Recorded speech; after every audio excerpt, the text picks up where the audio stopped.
My name is Marilyn Voss. I'm 69 years old. And for 33 years, I was the office manager for Marilyn Voss Elder Law, my late husband's brother's firm, which means for 33 years, I read guardianship petitions before breakfast the way other women read the horoscope. So when my daughter set a glossy nursing home brochure down next to my pumpkin pie at Thanksgiving and said, "We just think it's time we start looking, Mom," I didn't cry. I didn't argue. I picked up the brochure, turned it over to check the fine print on the back like I'd done 10,000 times at that desk, and I said, "That's a lovely photograph. Who's your attorney?" She blinked at me like I'd spoken Latin. She should have been more worried about that blink than she was. Because 3 months before that dinner, I'd already opened a file on my own daughter. And by the time she handed me a brochure for a room in a building I'd never sleep in, I had already built the paperwork that would end with her handing me back the deed to my own house. Welcome back to Gia Mom Stories, where mothers share the moments that tested everything they built, and the quiet precision that carried them through. If this one hits close to home, subscribe and drop a comment. Stay with me to the end, because you are going to want to see what was in that folder. Part 1: What 33 Years Teaches a Woman. Marilyn Voss. Widow. Grandmother of 3. 33 years at a folding table turned mahogany desk on the second floor of a converted Victorian on Ash Street, where I answered phones, filed petitions, calendared hearing dates, and, more than anything else, read family after family come apart over the same 4 things. A house. A bank account. A parent who was, according to somebody, starting to slip. And a signature on a document that somebody wanted before somebody else got there first. I never went to law school. I'll say that plainly, because I know how this sounds otherwise. I am not an attorney. But I sat 18 inches from one, Elder Halloran, for 3 decades, and I typed every petition he ever filed for a family trying to protect a parent, and every petition he ever filed against a family trying to take one apart. I learned the shape of both kinds of paper. I learned that the difference between a loving intervention and a hostile takeover isn't the language. The language is always tender. It's always for your own good. It's the timeline that gives it away. It's who benefits, and how fast, and how quiet they were before they weren't. I grew up in Dayton, Ohio, the daughter of a machinist and a woman who did piecework sewing at home to make the difference. I was the first person in my family to work in an office instead of a factory, and I have never once forgotten what that meant. I typed 80 words a minute by the time I was 17. I could file a probate petition blind by the time I was 30. My boss, Elder, everyone called him Elder, it was his actual given name, not a title, though God knows it fit either way, used to tell new associates, "Ask Marilyn before you ask me." She's seen more of this than I have. He wasn't flattering me. He meant it as a fact, the way you'd note the weather. My husband, Douglas Voss, was a high school shop teacher for 31 years. Wood and metal and small engines. He built our house's back porch with his own hands the summer before our daughter was born, and he built it the way he built everything, over-engineered, load-bearing where it didn't strictly need to be, because Doug didn't believe in building something twice. Build it right the first time, Mare, he used to say, and it'll still be standing when you're not thinking about it anymore. He died 6 years ago. A stroke on a Tuesday morning while he was refilling the bird feeder. I found him in the backyard with the seed bag still in his hand. 38 years of marriage ended in about 4 minutes, and I have thought about those 4 minutes nearly every day since, the way you'd think about the last page of a book you loved too much to want to finish. Doug left me the house, paid off, on Larchmont Drive. A modest colonial with the overbuilt porch and a detached garage he'd converted into a woodshop nobody used anymore. He left me his pension, a small life insurance payout, and roughly $310,000 in a retirement account I have never touched beyond the required minimum distributions. Because Doug built that account the same way he built the porch, meant to last, not meant to be spent on impulse. I live modestly. I drive a 9-year-old Camry with 110,000 miles on it. I clip coupons, not because I need to, but because 33 years of reading other people's financial ruin will do that to a person. You learn to respect a dollar you have, because you've read too many files about people who didn't have any left. I tell you all of this not to brag about a career or mourn a marriage, though God knows I do both privately, in the quiet hours. I tell you this because you need to understand what kind of woman was sitting at that Thanksgiving table when the brochure came out. Not a fragile widow. Not a woman losing her grip. A woman who had spent 3 decades learning to read exactly the kind of document that was about to be used against her, and who had, by the time dessert was served, already beaten them to the filing. Part 2, Robin and Chase. My daughter, Marilyn Voss, is 41. She's my only child, and there is a particular ache in loving an only child, because there's no one to share the disappointment with when it comes, and no one to share the relief when it doesn't. Robin was a sweet, anxious little girl who grew into an anxious, image-conscious woman. She worked, I should say, the timeline matters here, as a regional sales director for a medical device company, a job with a car allowance and a title that sounded more important than the actual paycheck. She married Chase Hardesty 9 years ago at a vineyard wedding that cost more than Doug and I spent on our first house. Chase is 44, and for most of the marriage, he called himself an independent financial consultant, which is a phrase I came to understand, over 3 decades in an elder law office, as a phrase people use right before you find out they don't actually have clients. Chase had run through 2 failed ventures before I ever met him, a boutique investment fund that dissolved amid a client lawsuit nobody in the family discussed above a whisper, and a real estate flipping partnership that lost money on 3 houses in a row during a soft market he swore was about to turn. He was charming at dinner. He always ordered wine before anyone asked what everyone wanted. He was the kind of man who picked up the check at restaurants he couldn't afford, because the gesture mattered more to him than the arithmetic. Robin and Chase have 2 children, Preston, 11, and Ren, 8, and I love those children with the specific, fierce, uncomplicated love that skips a generation and lands clean. I babysit most Wednesdays.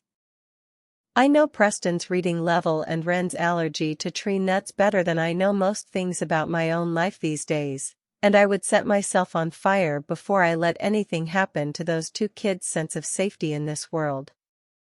Which is exactly why, when the trouble started, I moved as carefully as I did. Because whatever Robin and Chase were about to do to me, I was not going to let it touch those children any more than it already had to. Here is the financial picture, which I did not know in full until later, but which explains everything that follows. 18 months before that Thanksgiving, Chase's 3rd venture, a wealth advisory shingle he'd hung with 2 other men he'd met at a golf club, collapsed when the SEC opened an inquiry into how they'd been representing returns to a handful of retiree clients. No charges were filed against Chase personally. I want to be fair here. But the firm dissolved, his 2 partners lawyered up and blamed each other, and Chase walked away with no income, a legal bill north of $40,000, and a reputation in that town's small financial circle that meant nobody was hiring him for anything that required trust. Robin's job wasn't much steadier.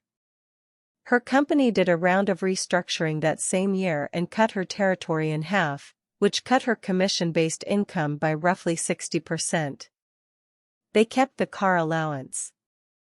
They gutted everything else. By the spring before that Thanksgiving, Robin and Chase were, by my later count, carrying approximately $187,000 in combined debt, a second mortgage they'd taken against their own home 2 years earlier to fund Chase's 3rd venture, 2 maxed credit cards, a private school tuition payment plan for Preston and Ren that was 3 months behind, and Chase's legal fees, still unpaid. They had not told me a word of it. I found out the way I find out everything, which is to say, I found out because I know how to read a paper trail, and because eventually, people who are drowning always reach for the nearest thing that floats. The nearest thing that floated was my house. Part 3, The Slow Season. I want to tell you it happened all at once. It didn't. It happened the way these things always happen, which I know because I read the case files for 33 years.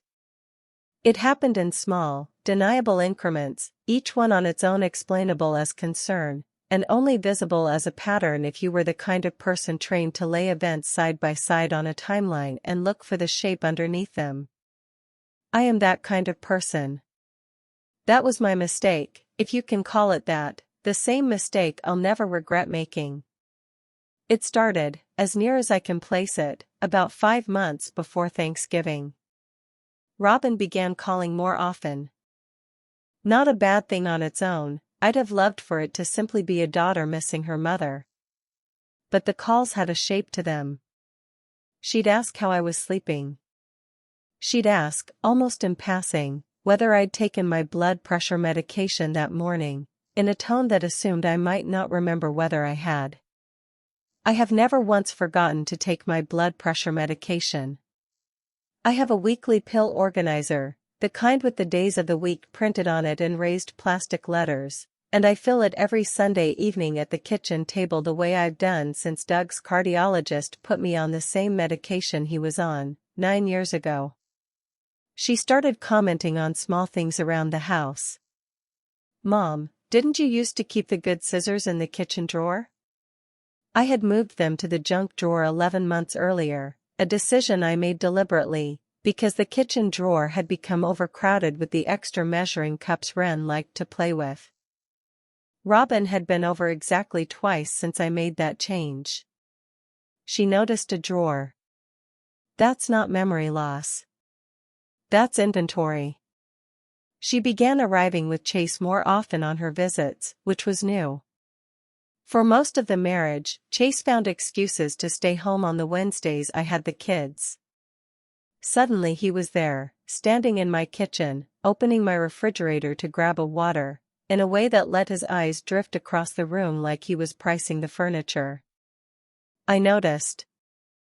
33 years of watching families circle an inheritance teaches you to recognize the specific way a person's eyes move when they're not looking at a room, they're assessing one. 2 months before Thanksgiving, my neighbor Fenwick, we'd been across the street neighbors for 22 years, since before Doug and I even landscaped the front yard, mentioned something in passing that I wrote down the same evening, word for word. The way I used to write down client statements at the office. Your daughter stopped by while you were at your hair appointment last Tuesday, said. She asked me how you seemed lately. Whether I'd noticed anything. I told her you seemed exactly like you always seem, sharp as a tack and twice as stubborn. Laughed when she said it. I didn't laugh. I asked her, as casually as I could manage, what exactly Robin had asked. Said Robin wanted to know if I'd been repeating myself, if I'd seemed confused about dates, if I'd mentioned anything about money or the house. There was one more thing mentioned that afternoon, almost as an aside, that I didn't fully weigh until much later. She said Robin had asked whether she'd ever noticed the stove left on, or the porch light burning through the day, or anything unsafe around the house. Told her no, truthfully, because there wasn't anything to tell. But I want you to sit with that question for a second, the way I eventually had to. That's not a daughter asking out of idle worry. That's a very specific category of question, the kind attorneys call safety indicators, the kind that gets typed into a guardianship petition's opening paragraph, right after the part where they establish how long the parent has lived alone. I know, because I typed that exact opening paragraph for other families more times than I can count. That's the moment the file opened in my mind, if I'm honest with you. not the brochure. Dot's porch, on a gray Tuesday afternoon, for words, if I'd mentioned anything about money. Because in 33 years at that office, I had typed the phrase canvassing neighbors for evidence of diminished capacity more times than I could count, always in a petition somebody was preparing to file against a parent. It's a real legal strategy. It's step 1. You build a soft record of concern before you ever file anything formal, because a judge wants to see a pattern, not a single dramatic incident. You talk to the neighbors.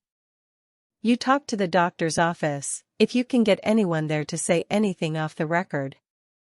You start keeping your own notes on things the parent forgot, even the ordinary things everybody forgets, like where they left their glasses, because ordinary forgetting, laid end to end and written down with dates, starts to look like decline on paper even when it isn't one in life.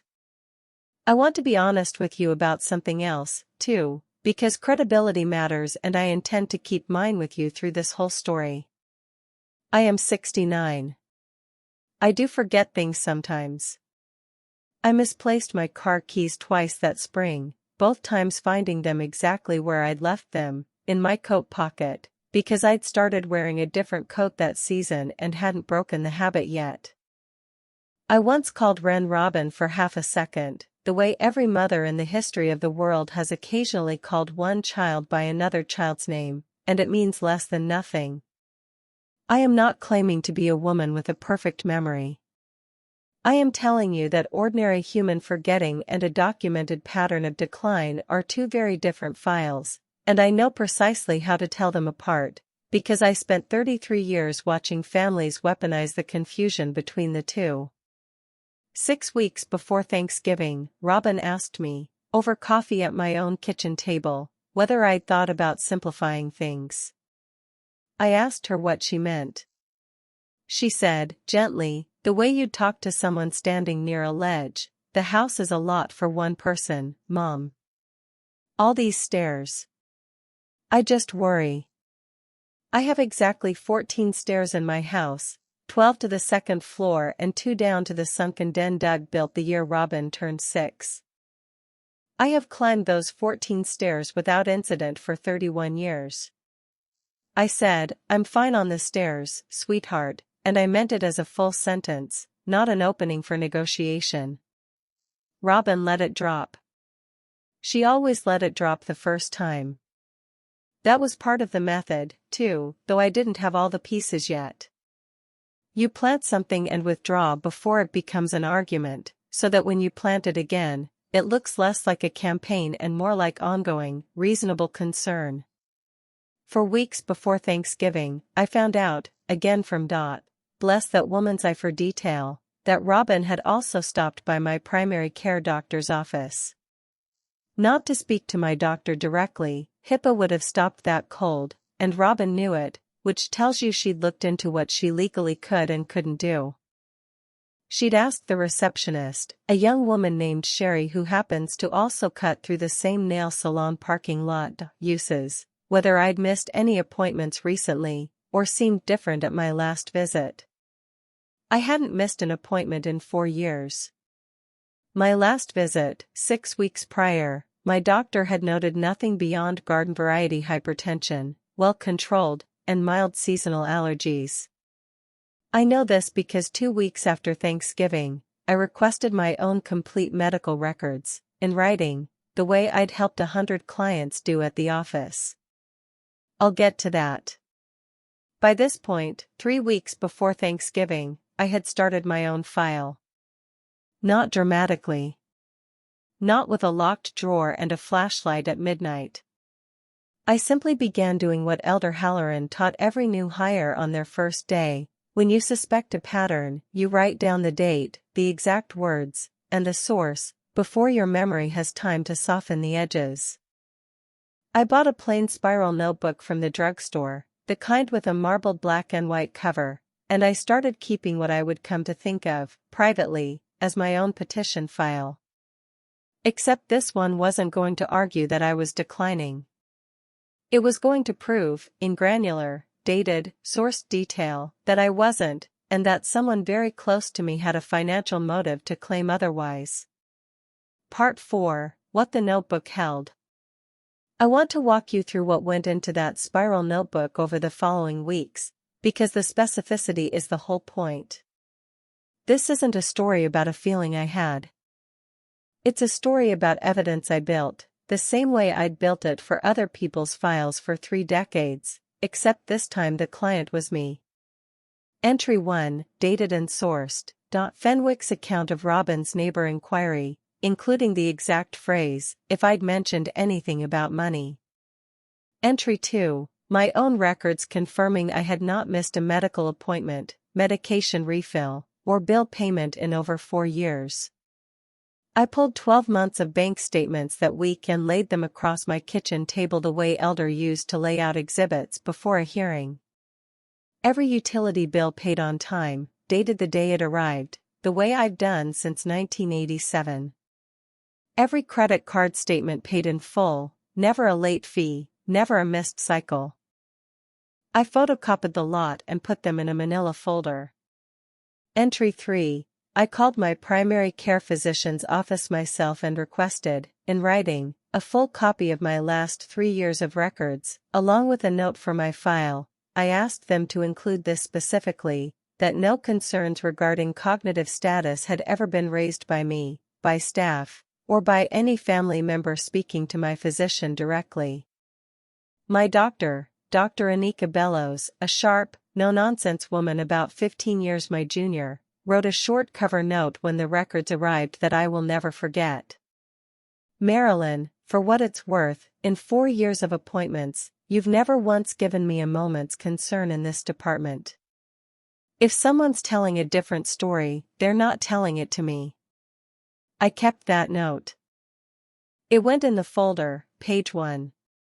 Entry 4, a full inventory of my own assets, values, and account structures, done the way I would have done it for a client walking into our office worried about being taken advantage of.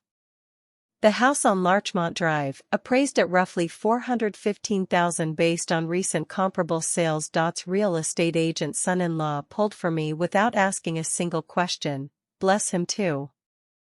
Doug's retirement account, $310,000 and change, held in my name alone, beneficiary designation unchanged since Doug's death. Robin, solely, as it happened, which is a detail that will matter enormously in a few minutes. A small joint checking account I kept separate from everything else, roughly $22,000, my ordinary living cushion. No debt of my own. Not a dollar. Entry 5, and this one took the most legwork. I began, very quietly, tracing what I could piece together about Robin and Chase's finances, using nothing but public records and the kind of careful listening that 33 years trains into you whether you want it to or not. County Recorder's website, publicly searchable, no special access required, a second mortgage recorded against their home 2 years earlier, and $95,000 lien. A judgment search, also public record, also freely searchable by anyone with patience and an afternoon, turned up a small claims judgment against Chase's dissolved advisory firm for $18,400, unsatisfied. I overheard Chase, at a birthday party for Preston that fall, mention to his brother-in-law, thinking I was in the kitchen and out of earshot, that the tuition people are calling again. I wrote that down the same night, word for word, the way Elder taught me, exact phrase, approximate time, who else was present. None of this, on its own, proves intent. I want to be honest with you about that, the way I was honest with myself at the time. A daughter can worry about her mother's stares and also be in financial trouble, and those two facts can simply sit next to each other, coincidental and sad, without one causing the other. I did not assume the worst. I built a file broad enough to hold either possibility, and I kept building it, because that is what you do when you don't yet know which story you're in. Then, 10 days before Thanksgiving, I got the piece that took the coincidence out of it entirely. Part 5, the search history. I still keep the family laptop, an old habit from Doug's days as a shop teacher. He liked having one shared machine in the kitchen for looking up recipes and school schedules, and I never saw a reason to change it after he died. Robin and Chase both know the password. It's been the same password since 2015, our first dog's name and the year we got her, because I have never found a reason to overcomplicate a thing that works. 10 days before Thanksgiving, I sat down at that laptop on a Sunday afternoon to look up a recipe for the sweet potato casserole I make every year, and Chrome Auto suggested a search from the browser history before I'd typed 3 letters. I want to tell you I went looking. I didn't, not that first time. It surfaced on its own, the way these things sometimes do, and once I saw the first line, I did exactly what I would have told any client to do. I didn't touch anything. I opened the full history, in order, and I read every entry, and then I wrote down the ones that mattered, with the date and time stamp the browser provided, before closing the window and changing nothing else about how the computer looked or behaved. Here is what 11 weeks of search history, spread across several different days and times, most of them clustered in the evening after 10 p.m. told me. Power of attorney requirements, Ohio. How to get guardianship of a parent without their consent. Signs of cognitive decline checklist, elderly parent. How long does incompetency hearing take, Ohio probate court?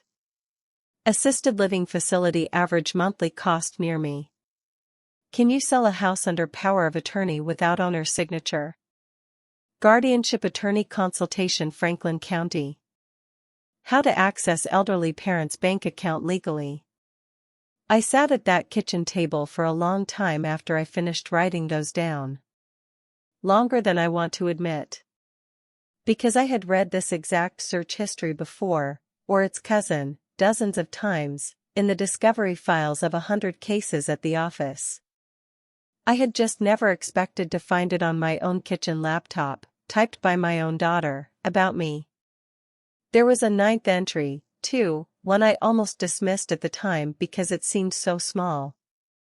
Buried in the history, timestamped a few days after the power of attorney requirements Ohio search, was a query for average timeline empty nest home sell for Larchmont Drive, Ohio, not a general real estate search, but one narrowing in on my exact street. Someone had already priced my house before anyone had ever asked me a single question about whether I wanted to leave it.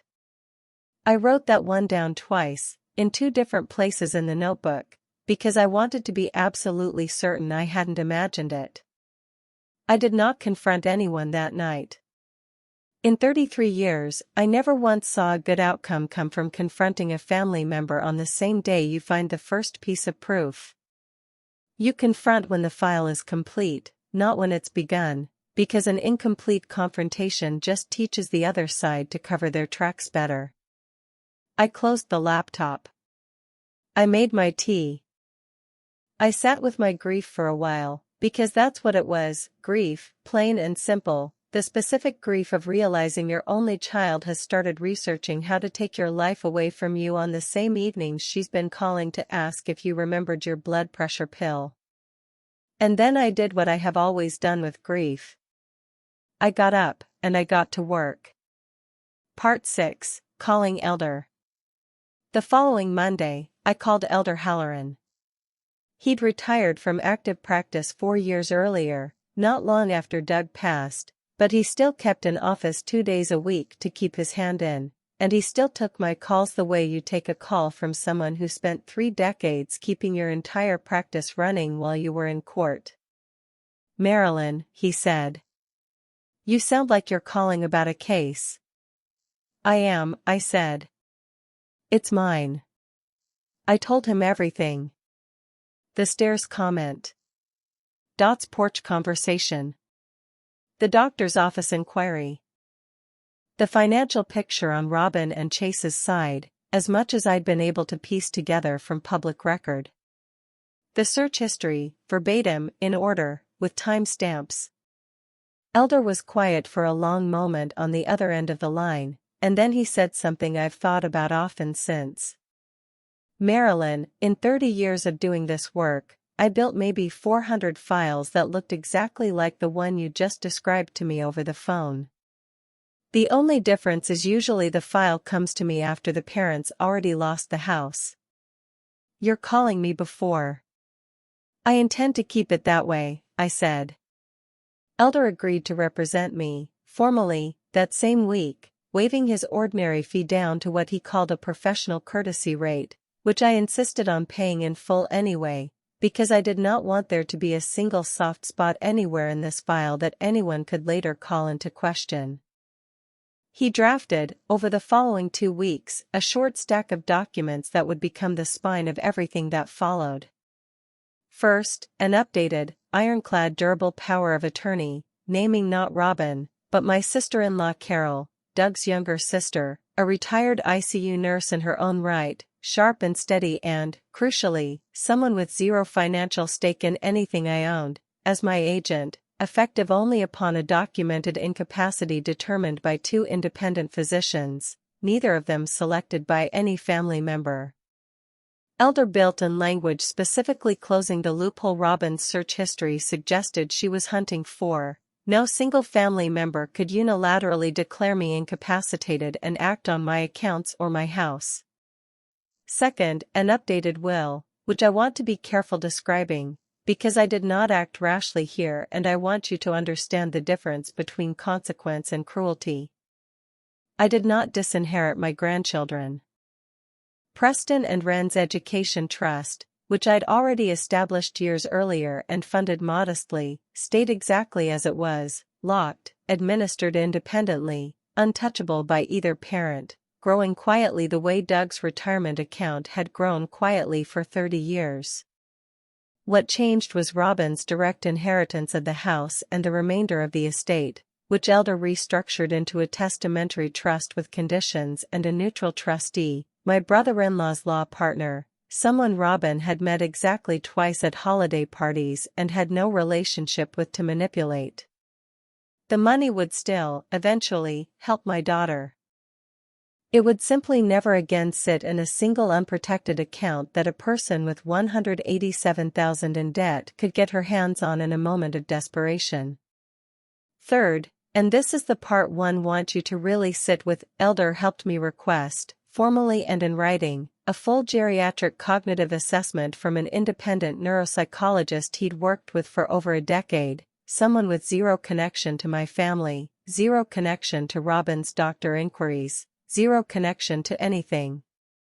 Not because I doubted myself. Because I understood, from 33 years of watching this exact scheme play out in other families, that the single most powerful document I could put in my own file was an unimpeachable, professionally administered, dated assessment stating in black and white that I was of entirely sound mind. You cannot argue with a scheme built on the premise of your decline if you walk into the room holding a neuropsychologist's signature proving there isn't any. I sat for that assessment on a Thursday morning, 3 hours of memory tests and pattern recognition and verbal recall that made me feel, at moments, faintly ridiculous, asked to remember a list of 15 unrelated words, asked to draw a clock face from memory, asked to count backward from 100 by sevens, which I did without a single error, the way I'd once double-checked 100 client ledgers without a single error. The result came back 8 days later. 98th percentile for my age cohort across every measured domain. Dr. Aconcurreyes, the neuropsychologist, wrote in her summary that she saw, and I am quoting this from memory because I have read it so many times since, no evidence whatsoever of cognitive impairment of any kind, and would characterize this patient's executive function as notably robust. I kept that report the way you'd keep a winning lottery ticket, except better, because I hadn't won anything by chance. I'd built it, on purpose, one appointment at a time. Carol drove up from Springfield the following weekend, once I'd told her everything, and she sat at my kitchen table with the same steady, clinical calm she used to bring to a crashing patient at 3 in the morning. Marilyn, she said, I nursed for 31 years. I have seen exactly this pattern play out from the other side of a hospital consult room, when a family shows up suddenly, out of nowhere, asking about a parent's competency the same week they've started asking the billing office about assets. I never thought I'd see it land on my own brother's widow. But I want you to know, whatever you need from me, however this goes, I am not going anywhere. She agreed, without a moment's hesitation, to serve as my named agent, and she asked only one question before she signed anything. Are you sure you want it to be me, and not someone from your own side of the family? I told her the truth. I wanted someone who loved me and had absolutely nothing to gain from any decision she'd ever have to make on my behalf. Carol qualified on both counts, and she has never once let me regret it. I also, at Elder's suggestion, and I want to be transparent with you about this because I know some of you will have feelings about it, purchased 2 small wireless cameras, the kind that look like ordinary picture frames, one for the front hallway where the laptop sits and one for the kitchen, and I set them up myself on a Saturday afternoon while Robin and Chase were at Preston's soccer game. I am not proud of needing to surveil my own home. I want to say that plainly. But I had read, by then, enough of my own daughter's search history to know exactly what she was researching, and a woman who has spent 33 years watching families lose everything to exactly this kind of scheme does not leave her home undocumented once she knows what's being planned inside it. Part 7, The Brochure. By the time Thanksgiving arrived, my file, Elder and I had started calling it, half-jokingly, the Larchmont file, after the street, ran to just over 60 pages. The updated power of attorney and will, executed and notarized. Dr. Bellows's letter. The full neuropsychological assessment. Printed copies of the search history, time-stamped.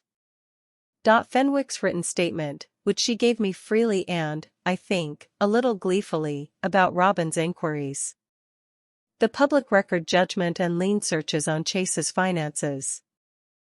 12 months of my own bank statements, showing not one late payment, not one missed bill, not one unexplained withdrawal.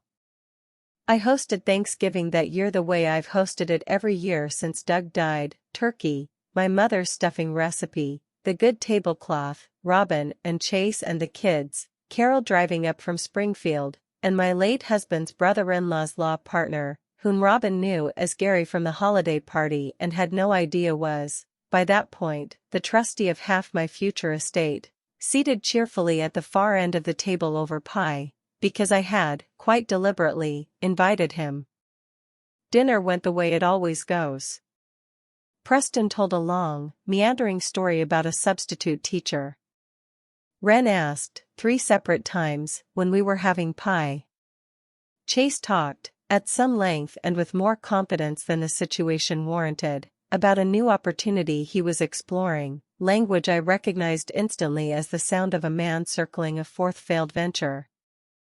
Robin was quiet in a particular way I'd come to recognize over the preceding weeks, the studied, gentle quiet of someone rehearsing a script in her head. She waited until the pie was on the table. I remember that specifically, because I'd made the pie, and I remember thinking, even as she reached under her chair for her purse, that she'd waited for dessert the way you wait to deliver bad news until someone's had a good meal in them, a kindness that made what came next feel almost more calculated, not less. She pulled out a glossy trifold brochure and set it down next to my plate, right beside the pumpkin pie, still steaming slightly from the oven. Sunny Meadows Senior Living Community, the cover read, above a photograph of 2 smiling strangers playing cards in a sunlit common room that looked like a furniture catalog had been rendered in a dream. "Mom," Robin said, and her voice had the same gentle, ledge-side tone she'd used on the stairs comment 6 weeks earlier, except now it had an audience and a prop. "We just think it's time we start looking. Just to look. No pressure. It's a really beautiful place, and Chase and I toured it last week, and we worry about you, in this big house, all alone. I want you to notice, the way I noticed it in real time, sitting at my own table, Chase and I toured it last week. Not I found this brochure. Toured it. Planned it. Together. Before dessert. Before asking me a single question about how I felt about my own house, my own stairs, my own life. The table went quiet the particular way a table goes quiet when everyone at it senses something has shifted and nobody's sure yet whether they're allowed to react. Carol's fork stopped halfway to her mouth. Gary, God bless him, kept eating his pie with the studied neutrality of a man who bills by the hour and has learned never to react to the client's family before the client does. I did not cry. I did not raise my voice.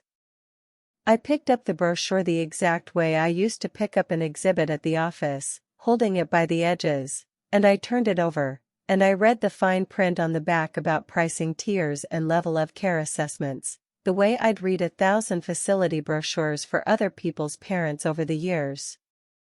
Then I set it back down, next to my pie, and I looked at my daughter, and I said, in a voice I kept as level as a table saw blade, "That's a lovely photograph." "Who's your attorney?" Robin blinked. "What?" "Your attorney," I said. "The one helping you look into this. Because you'll want one, sweetheart, if you're planning to pursue a guardianship. There are forms." I watched the color leave her face in real time, the exact way I'd watched it leave 100 other faces across that office desk over the years. The moment someone realizes the person across from them already knows the shape of the thing they were hoping to keep vague a little longer. "Mom, nobody said anything about guardianship," Robin said, too quickly. "No," I agreed. "You didn't. Google did. 11 weeks of it, on the kitchen laptop, starting at 10:40 p.m. on a Tuesday in September. Would you like me to read you the search terms? Or would you rather I just handed you the printout? Part 8, the table. I want to slow down here, because this is the part you've been waiting for, and I intend to give it to you the way I gave it to them, completely, in order, without rushing past a single piece of it. Chase set down his fork. "I think we should all just take a breath," he said, in the tone of a man who has run out of leverage and is reaching for procedure instead. "I've had 11 weeks to breathe, Chase," I said. "I think it's your turn to catch up." I got up from the table, walked to the hall closet, and came back with the folder. 61 pages, tabbed, the way Elder taught me to tab a file 30 years ago, so that anyone reading it could find any piece of it in under 10 seconds without ever having to ask me a question I hadn't already answered on the page. I set it down on the table next to the brochure. 2 documents, side by side. One of them a fantasy about a decline that never happened. One of them the truth, dated and sourced. "Tab 1, I said, and I opened it. "This is a letter from Dr. Bellows, my primary care physician of 11 years, confirming that in 4 years of regular appointments, no concern about my cognitive status has ever been raised by me, by her staff, or by any family member speaking to her directly." I'll let you read the part where she specifically notes that someone had been asking around. I slid it across the table. Robin didn't touch it. Carol did, and read it, and I watched her jaw tighten the way it used to tighten in the ICU when a chart didn't match what a family member had just told her. "Tab 2, I said, moving on before anyone had a chance to interrupt, the way Elder taught every associate to present a case, completely, once, without stopping to argue each point as you go, because arguing invites distraction and a complete record doesn't need defending piece by piece. This is the full report from Dr. Okonkwo Reyes, a neuropsychologist with no connection to this family whatsoever, from an assessment I sat for 3 weeks ago. 3 hours of testing. Memory, executive function, pattern recognition, verbal recall. I scored in the 98th percentile for my age group across every measured domain. I can also still count backward from 100 by 7s without an error, if anyone at this table would like a live demonstration, though I'd rather finish the folder first. Nobody asked for the demonstration. I want to pause here and tell you something about that report that I think matters more than the percentile score itself. Dr. Okonkwo-Reyes had asked me, near the end of the 3 hours, almost as an afterthought, whether anyone in my family had expressed concern about my memory recently. I told her the truth, that my daughter had asked, more than once, in a tone that assumed the answer might be no. She wrote that down too, in her own clinical language, as part of the record. So the report I laid on that table wasn't only proof of what I could still do. It was proof, dated and signed by a stranger with a license and no stake in the outcome, that the concern itself had been raised before there was ever a single symptom to justify it. That is the detail that closes a file. Not just showing you're fine. Showing that someone went looking for a problem before they had any evidence one existed. Tab 3, I said. 12 months of my own bank statements. Every bill paid on time. Every credit card paid in full. No late fees, no missed payments, no unexplained withdrawals. I keep a weekly pill organizer that I fill every Sunday evening, and I have never once missed a dose of my blood pressure medication, which you, Robin, have asked me about no fewer than 6 times in the last 5 months, in a tone that assumed the answer might be no. Robin's eyes were wet now, but I want to be honest with you, I could not yet tell, in that moment, whether they were wet with guilt or with the specific, cornered panic of someone watching a script fall apart in real time.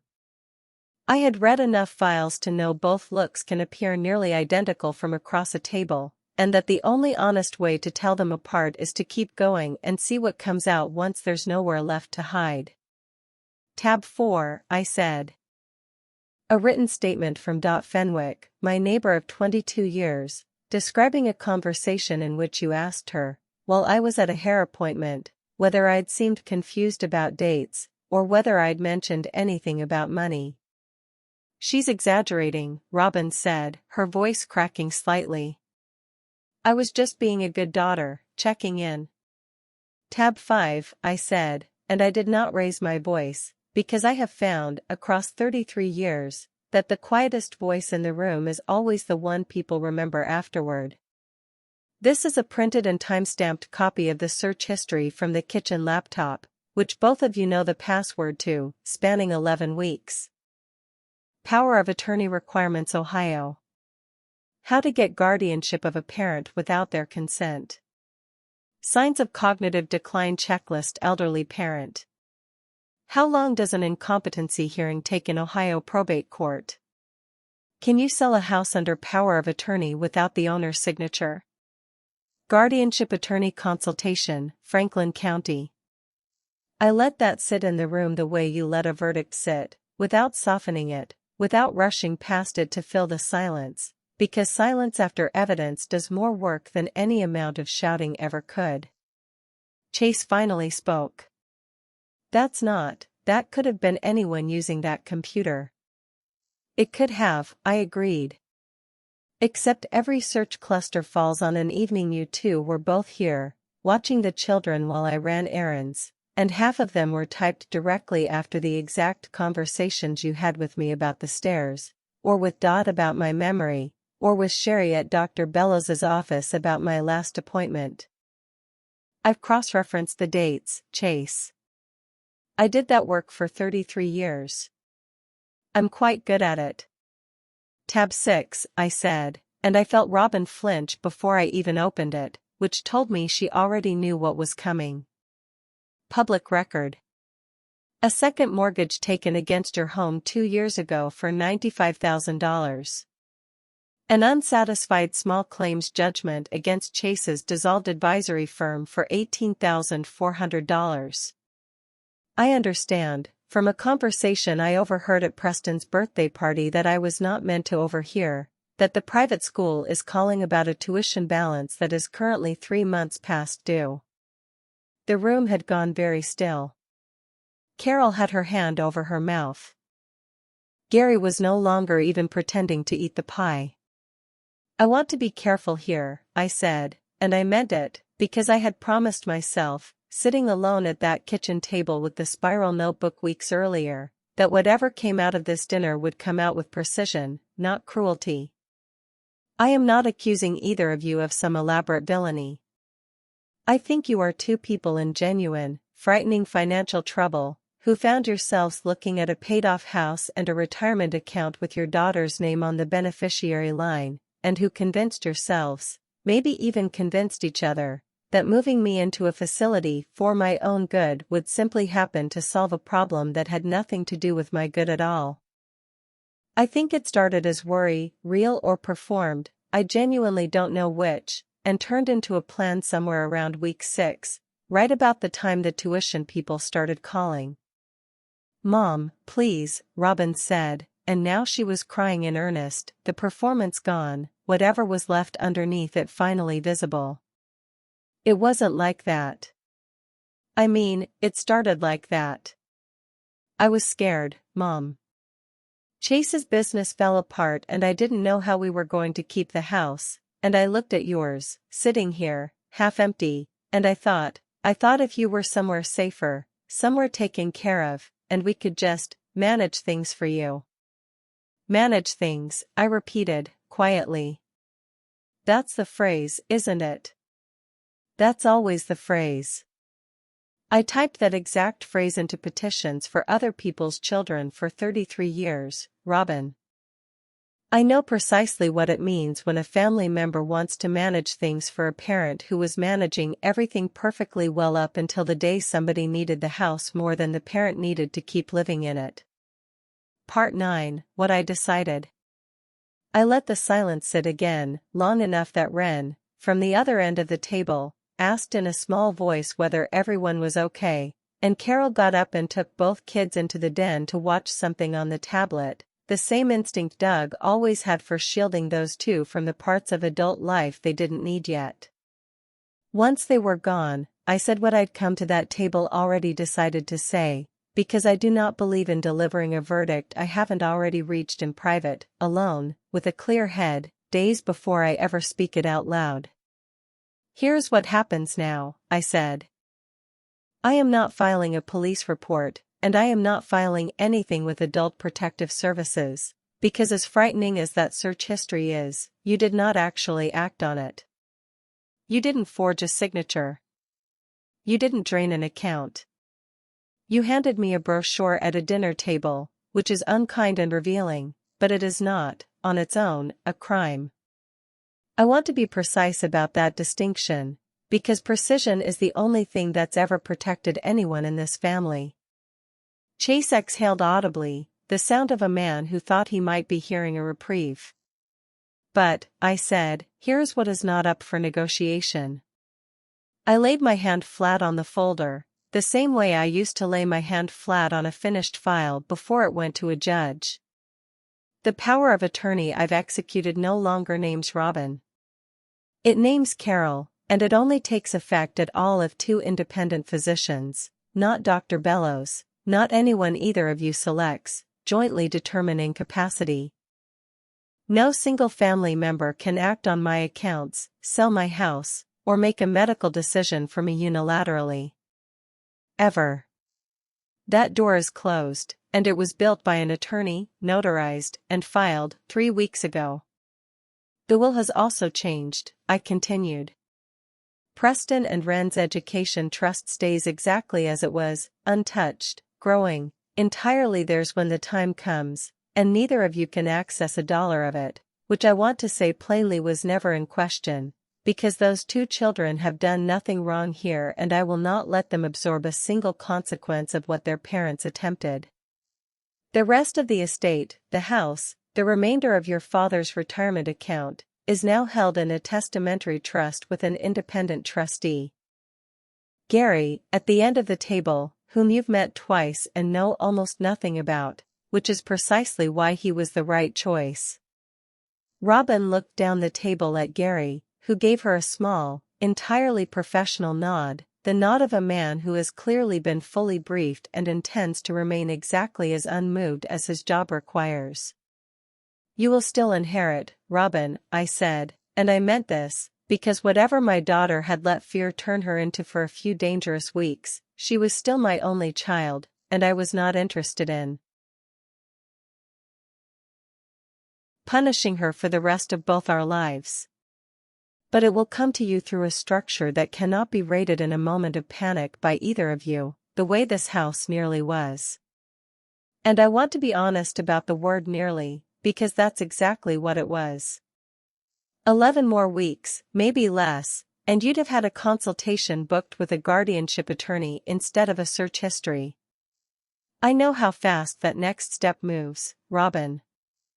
I typed the paperwork for it for 33 years. I turned, finally, to Chase. As for you, I said, I am not your mother, and it is not my place to raise your children's inheritance as leverage against your business decisions. But I will say this once, plainly, because nobody else at this table seems willing to. You have run 3 ventures into the ground in 9 years, and each time, someone else absorbed the cost, clients, partners, and now, nearly, my house. If there is a 4th venture in your future, I would ask, as a condition of remaining welcome at my table, that it never again be financed by looking at what's sitting quietly in someone else's name. Nobody said anything for a long moment. Then Robin reached across the table, not for the brochure, which nobody has touched again since, and which I later found, weeks afterward, still sitting exactly where she'd left it, until I finally threw it away myself, calmly, the way you'd dispose of anything that had already done all the damage it was going to do, but for my hand. I'm sorry, Mom, she said. I don't have a good excuse. I was scared, and I let the fear turn into something I'm ashamed of, and I don't know how to undo 11 weeks of it in one conversation. You don't undo it in one conversation, I said. You undo it the way anything gets rebuilt. Slowly, and on purpose, and only if you actually mean it this time. I thought, in that moment, of Doug's porch, and the way he used to say a thing built right the first time stays standing long after you've stopped thinking about it. What Robin and Chase had tried to build over those 11 weeks had been built wrong on purpose, quick, deniable, load-bearing on nothing but my own trust in my daughter. Whatever came next between us was going to have to be built the other way, slowly, with the weight distributed honestly, or it wasn't going to hold either. I did not pull my hand away. I want you to know that.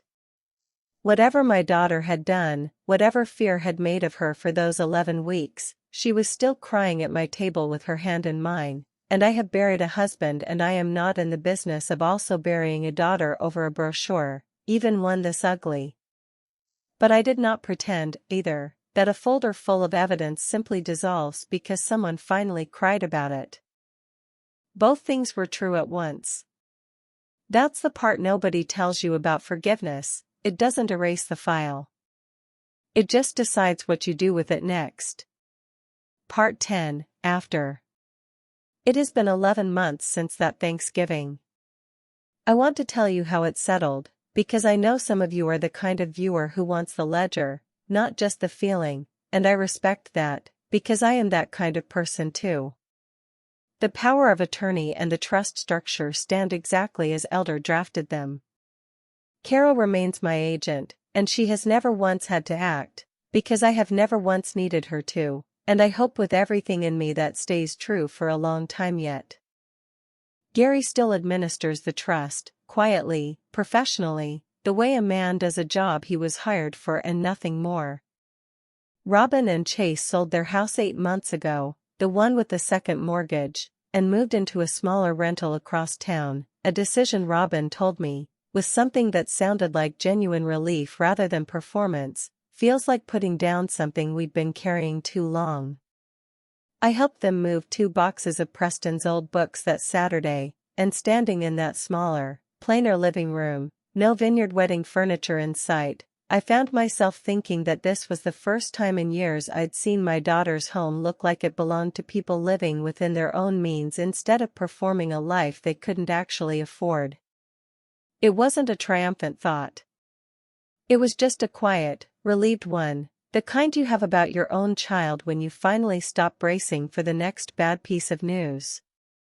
Chase took a salaried position at an actual firm, not one he founded, with an actual employer and an actual paycheck and, for the first time in 9 years, actual health insurance that isn't dependent on a venture surviving the quarter.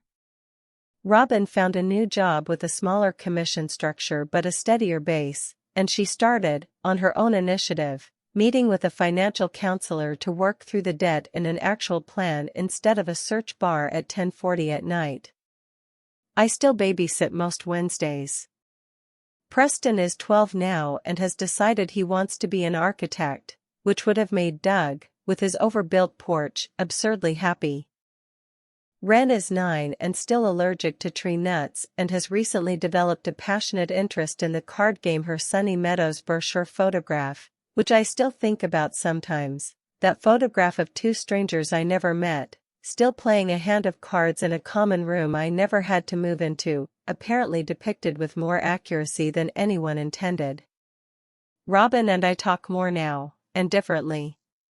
She asked me, a few months after that dinner, whether I'd actually have gone through with letting Elder file anything formal if she and Chase had taken the next step, if the search history had turned into an actual petition. I told her the truth. I said I didn't know, and that I was grateful every single day that I never had to find out, because I do not know what it would have done to either of us to sit across from each other in an actual courtroom instead of an actual dining room. I told her that the folder was never meant to be a weapon I used. It was meant to be a wall I built, quietly, in advance, so that nobody would ever get close enough to need to find out whether I'd use it. I've also, and this part surprised me, started volunteering one afternoon a week at a legal aid clinic 2 towns over, helping other families, mostly older parents, occasionally worried adult children who are the kind actually trying to protect a parent instead of relieve themselves of one, understand the difference between a power of attorney that protects a person and one that exposes them. I sit at a folding table again, the way I did for 33 years, except this time nobody's paying me, and I've never once minded that fact. Elder still stops by sometimes, checks my file organization out of habit, and tells everyone who'll listen that I could have run that whole office without him for the last decade of it. He's not wrong, and for the first time in my career, I don't mind saying so out loud. A woman came into that clinic a few months ago, 74 years old, sat down across from me with her own daughter's name written on a sticky note in her purse, and told me almost the exact story Doc had told me on her porch a year earlier, a sudden flurry of questions about her memory, a brochure she hadn't asked for, a granddaughter's college fund suddenly the subject of a family conversation nobody had invited her to plan. I did not tell her my own story, not that first visit. I simply asked her the same question Elder taught me to ask on my very first week at that desk, 34 years ago now. Before we talk about what they're worried about, let's talk about what you can actually prove.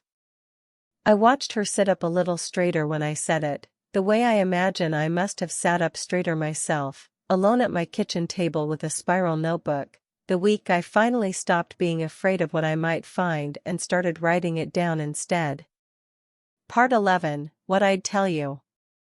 If you take one thing from this story, let it be this. The people who are planning to take something from you almost never announce it as a plan. It arrives dressed as concern. It arrives as a question about your stairs, a comment about a kitchen drawer, a brochure set down gently next to your pie, framed so carefully as love that you're supposed to feel guilty for noticing it's something else. You are allowed to notice anyway. You are allowed to write down the date. You are allowed to keep your own file, quietly, patiently, long before anyone forces your hand, because the moment you actually need that file is never the moment you have time to start building it. I spent 33 years reading other families' worst days off a page. I never once expected to write my own. But when I did, I didn't do it with tears at the table or a shouting match in the driveway. I did it with a spiral notebook, a doctor's letter, a neuropsychologist's report, and 61 tabbed pages that said, in language no one could argue with, exactly who I was, and exactly what I was worth, long before anyone got the chance to decide that for me. My name is Marilyn Voss. I am 69 years old. I spent 33 years learning how families come apart over a house and a signature. And when it was my own daughter standing at the edge of that same familiar cliff, I didn't fall. I filed. If someone in your family has ever tried to decide your future for you before you were ready to hand it over, I want you to know it's not disrespectful to ask questions. It's not paranoid to keep your own records. It's not unloving to protect what you built with your own two hands, even from the people you love most, especially from the people you love most, because they are so often the only ones standing close enough to reach it. If this story reminded you of your own kitchen table, drop a comment and tell me about it. If it reminded you of someone else's, share it with them tonight, gently, the way you'd hand someone a folder instead of a fight. And if you've ever had to be the quiet one in the room who turned out to be the only one who'd actually done her homework, subscribe to Gia Mom Stories, because that's exactly who this channel is for. There is one more thing I keep in that spiral notebook now, on the very last page, written after everything else was already settled. It isn't evidence. It isn't a date or a source or a dollar figure. It's just a single line I wrote to myself the night after that legal aid appointment, the one with the sticky note and the college fund, because I wanted to remember why any of this mattered beyond my own kitchen table. It says, the file was never about winning against my daughter. It was about making sure nobody, ever again, mistakes a quiet woman at a dinner table for an easy one. Thank you for staying with me all the way to the end. I'll see you in the next one.